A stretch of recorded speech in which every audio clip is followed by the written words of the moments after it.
ये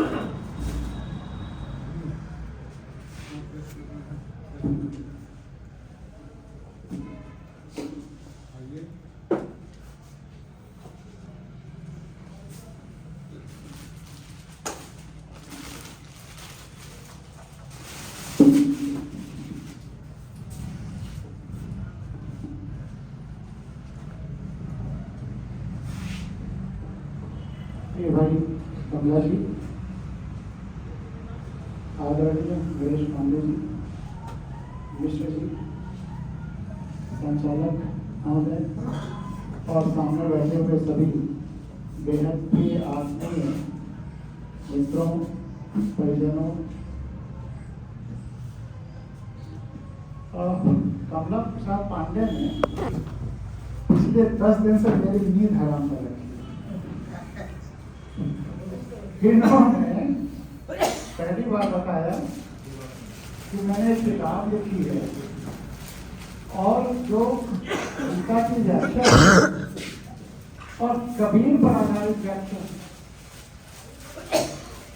और मेरे लिए क्योंकि कबीर और बुद्ध से बड़ा मैं किसी को मानता नहीं, क्योंकि जिनकी आंखें खुली हुई हैं, कभी भी किसी भी स्थिति में जिनकी आंखें बंद नहीं है, वो 2 ही महापुरुष दिखते हैं। अगर भविष्य में देखिए तो कबीर और बुद्ध। तो इसका मतलब खुली आंखों की बात हो रही है। और गीता मेरा प्रिय ग्रंथ रहा है और दुनिया का प्रिय ग्रंथ है। बचपन में दर्जा 4, 5, 6 में जब अम्मा पापा गीता और रामचरितमानस पढ़ा करते थे, तो हम भी संस्कृत समझे या न समझे, गीता प्रेस के उसी भावार्थ के साथ गीता पढ़ा करते थे। बाद में और कई तरह से पढ़ा तो कई रहस्य खुले जो गीता के बारे में भ्रम भी फैलाया गया है या फैला हुआ है।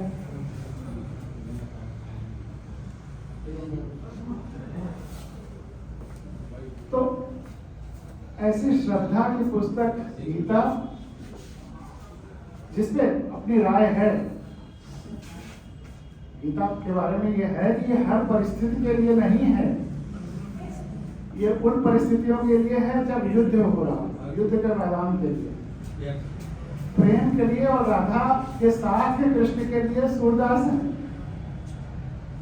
तो तब गीता नहीं है, अन्य तमाम सारी स्थितियां हैं। तो ये स्थिति जन्य गीता है, लेकिन जीवन के लिए बहुत महत्वपूर्ण है।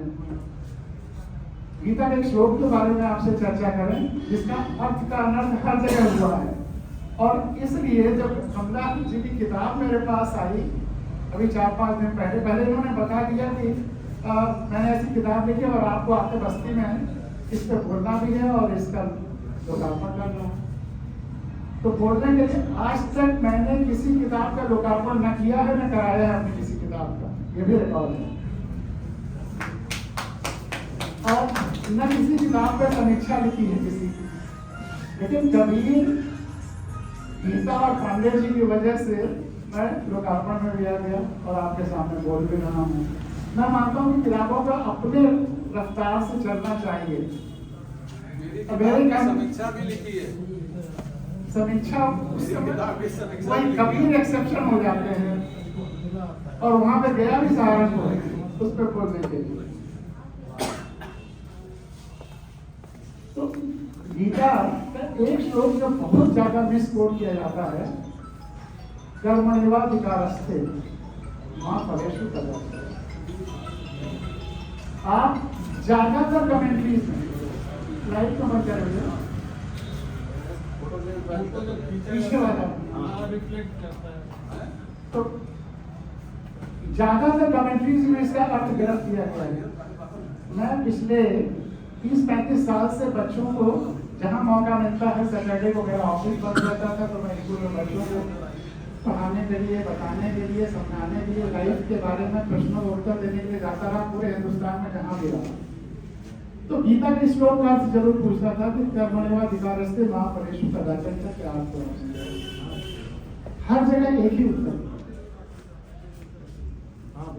और इसीलिए पांडे जी की जब किताब आई, इनसे पूछा कि क्या गीता प्रेस वाली जो अर्थ है वही लिखा है? उन्होंने कहा नहीं, मैंने खुद अर्थ अपना ओरिजिनल।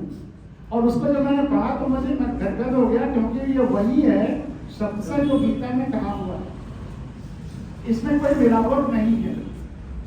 हमारे बहुत बहुमूल्य ग्रंथों में इतना मिलावट है, इतना मिलावट है, उपनिषदों में इतना मिलावट है कि मैं बता नहीं सकता। अर्थ में भाष्य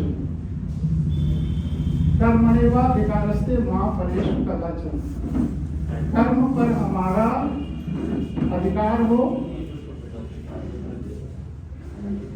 लेकिन इसका ज्यादातर होता है हमें फल की केवल कर्म की चिंता करनी है, या कर्म करना है, फल की चिंता नहीं करनी है। चिंता विचार इसका निषेध कर किया जाने लगा है। लेकिन निषेध किस चीज का है?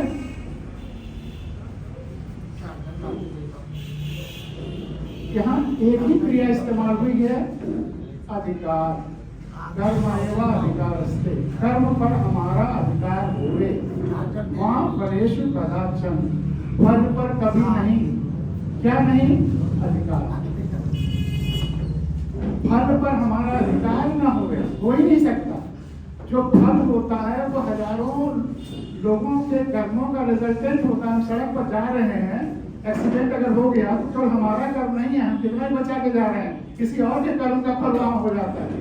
तो अनेक स्थानों में फल तो पूरे परिवेश, पूरे ब्रह्मांड के सारे कर्मों का रिजल्ट होता है। हम तो उसमें एक एफर्ट कर रहे होते हैं। तो फल पर हमारा अधिकार नहीं हो सकता। अगर हम कॉपी लिखते हैं तो जाकर के इवेल्युएटर के पास, एग्जामिनर के पास चाकू रख करके जबरदस्ती कहें इतना नंबर दो, वो नहीं पॉसिबल। जबकि आज से 20-35 साल पहले ऐसे भी किस्से सुने जाते थे हम लोग। कर्म पर हमारा अधिकार है, फल पर कभी नहीं। हाँ, फल पर आसक्ति न हो, लेकिन चिंता और विचार जरूरी है। हमें यह सोचना है कि इस फल का क्या परिणाम होगा, और अगर हमारे लिए सुखद है तो हम उसके लिए ज्यादा मेहनत करेंगे, एग्जामिनेशन के लिए ज्यादा तैयारी करेंगे, मोटिवेशन होगा। तो उन मोटिवेशन को अवॉइड नहीं किया गया है गीता में। लेकिन उसी वजह से फिर गीता के 18वें अध्याय में जो सुख और कर्मों का वर्गीकरण किया गया है वो बड़े मजे की बात है। 37, 38, 39 श्लोक, जिसका अर्थ मैं पांडे जी से लूंगा, पांडे जी के।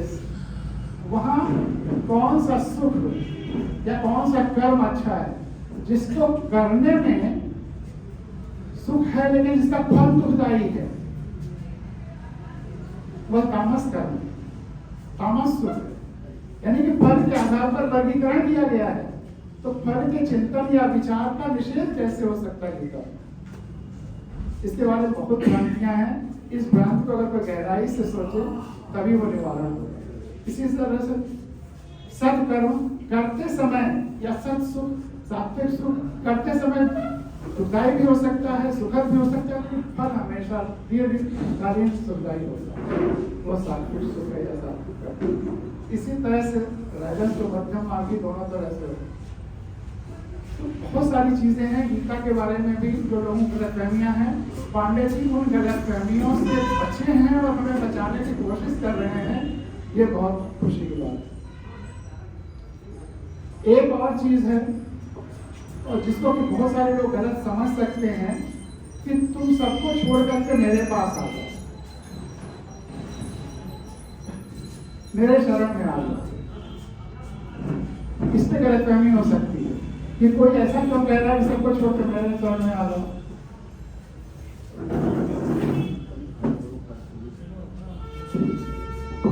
ये बाल कृष्ण नहीं कह रहे हैं,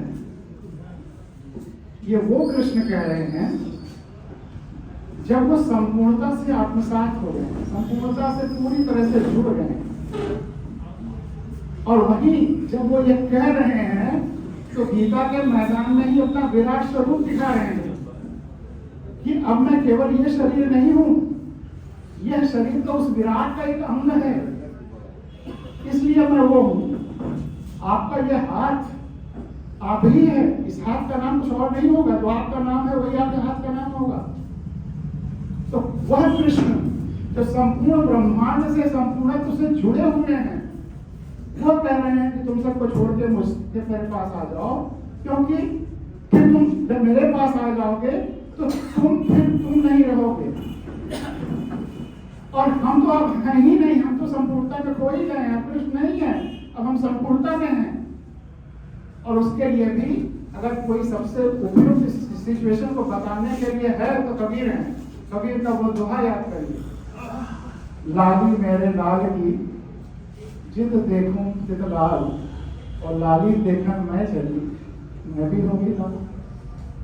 तो कृष्ण लाली देखने चले, लाली तक पहुंच गए तो वो लाल हो गए, तब सबसे कहते हैं कि आओ मेरे पास, तुम भी लाल हो जाओ। और यही कबीर भी कहते हैं। ये कृष्ण बचपन वाले कृष्ण नहीं है, खेल कूद करने वाले कृष्ण नहीं है, माखन चुराने वाले कृष्ण नहीं है, ये साधना की चरम परिणति पर पहुंचे हुए कृष्ण है जो ये कह रहे हैं। इस बात को भी समझना होगा ताकि ये गलतफहमी ना हो, ये कोई अहंकार बस कह रहा है। इस तरह से तो हर आदमी कह सकता है तुम सबको छोड़कर मेरे पास आ जाओ, हर धर्मगुरु कह सकता है, कोई भी कह सकता है। लेकिन पहले वो उस लाली के साथ लाल हो जाए तब तो यह शर्त है, और बहुत बड़ी शर्त। तो जब इन्होंने मुझे बताया तो और इन्होंने कहा कि मैं किताब भेज रहा हूँ, किताब अगले दिन नहीं आई, 1 तारीख को नहीं आई, 2 तारीख को नहीं आई, 8 तारीख को कुछ बोलना है, किताब देख तो लूं, उसको पढ़ भी लूं। जब नहीं आई तो मैंने कहा अच्छा उसे कुछ पेजेस की फोटो कॉपी खींच के भेजते रहो ताकि मैं पढ़ता रहूं, जब फिर आवाज आएगी तब देखा जाएगा। तो कुछ देर तक फोटो कॉपी चलती रही। फिर जब किताब आ गई तब मैं इसमें डूब गया। रोज शाम को या रोज सुबह इससे 1 घंटे की बात होती थी कि ये क्या है, ये क्या है, इसको समझा जाए, इसको समझा जाए। और जब इन्होंने वो बताया कि आत्मा शब्द है ही नहीं, देह और देही है, तो उसको पूरा पढ़ा, वाकई कहीं आत्मा नहीं है। या आत्मा सारे गलत तरीके से उसकी व्याख्या करने वाले, अपने निहित स्वार्थों वाले, उससे उपजा हुआ है। उस पर मुझे एक और ईशावास्य उपनिषद का एक श्लोक है, और जो सारे उपनिषदों में है, मुझे ईशावास्य उपनिषद लगेगा जो सारे उपनिषदों में है, एक तरह से प्रस्थान में जो सारे उपनिषदों का है। पूर्णमदः पूर्णमिदं पूर्णात् पूर्णमुदच्यते पूर्णस्य पूर्णमादाय पूर्णमेवावशिष्यते। इसका जो अर्थ उसके नीचे दिया हुआ था वह देख करके मैं चौंक गया। अर्थ क्या है? ब्रह्म वह है जो अदृश्य है, ब्रह्म वह है जो सब जो दिखाई देता है। पूर्ण को ब्रह्म के अर्थ में ले लिया गया। ब्रह्म वह सब है जो अदृश्य है, ब्रह्म वह सब है जो दिखाई देता है। हिरण्यगर्भ ब्रह्मांड का जन्म ब्रह्म से हुआ था। जब ब्रह्मांड ब्रह्म में समाहित हो जाता तो पूरा ब्रह्म रह जाता। आप पूरा ब्रह्म कहिए तो वो सीमित हो जाता है, किसी एक वर्ग, किसी एक खास संस्कृति के साथ चला जाता है। लेकिन अब जब संपूर्णता कहिए, टोटलिटी कहिए, एग्जिस्टेंस कहिए, तब वो कोई सीमा में नहीं मान सकते। वो पूरी धरती और पूरे ब्रह्मांड का या पूरे एग्जिस्टेंस का फिर वो मंत्र बनता है। तो मंत्रों को भी हमने गलत या सीमित अर्थ दे देकर के अपनी सुविधा अनुसार बना दिया है। अगर ब्रह्म का पूर्णता का अर्थ, ब्रह्म का अर्थ उसमें न किया जाए, केवल उस मंत्र में पूर्णता को ही रहने दिया जाए, तो शुद्ध साइंस की तरह, फिजिक्स की तरह से, केमिस्ट्री की तरह से वो मंत्र हो जाता है, जो पूरी धरती के लिए, जैसे साइंस के सारे श्लोक सारे जातियों, सारे धर्मों, सबके लिए एक है, उसमें कहीं कोई जुड़ाव नहीं हो सकता। वैसे ही अगर हम शब्दों का प्रयोग भी वही करें जिस अर्थ में वो रखे गए हैं, तो कहीं कोई भेदभाव होगा ही नहीं। इसी तरह से गीता का जो भाष्य कमला जी ने लिखा है, अगर उनके शब्दों, उनके अर्थों जो कबीर पर आधारित है, उस पर कहा जाए तो कहीं कोई भेदभाव नहीं होगा। वो दुनिया का सबसे सर्व स्वीकार्य ग्रंथ हो जाएगा। और अभी भी है, विदेशों में भी जो लोग इसको सही अर्थों में गहराई में जाते हैं, डूब जाते हैं, वो वहीं पहुंचते हैं। तो इसलिए मेरा आप सबसे ये जरूर आग्रह है कि इस किताब को पूरा सही तरीके से पढ़िए और समझिए। एक और शब्द है जो बहुत ज्यादा जिसका मिस यूज या मिस इंटरप्रिटेशन हो रहा है, और वह है योग। गीता में भी तीनों योग बताए गए हैं, कर्म योग, ज्ञान योग, भक्ति योग। योग क्या है?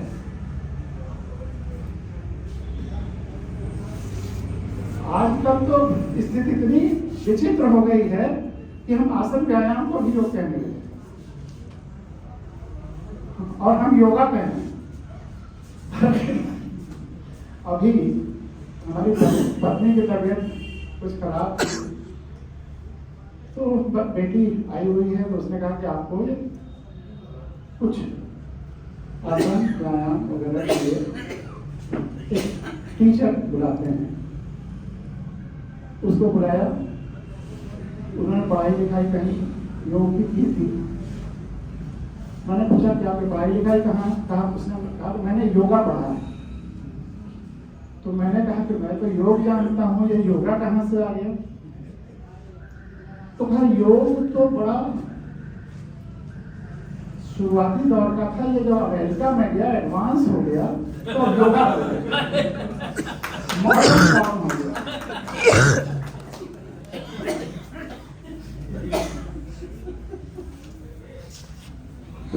हम योगासन कहते हैं।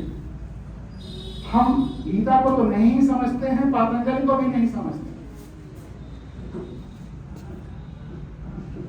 इस पर मेरा एक छोटा सा आलेख है, उसके आधार पर भी थोड़ा आपके साथ सामने रखूंगा, आपको बहुत मजा आ जाएगा इसमें।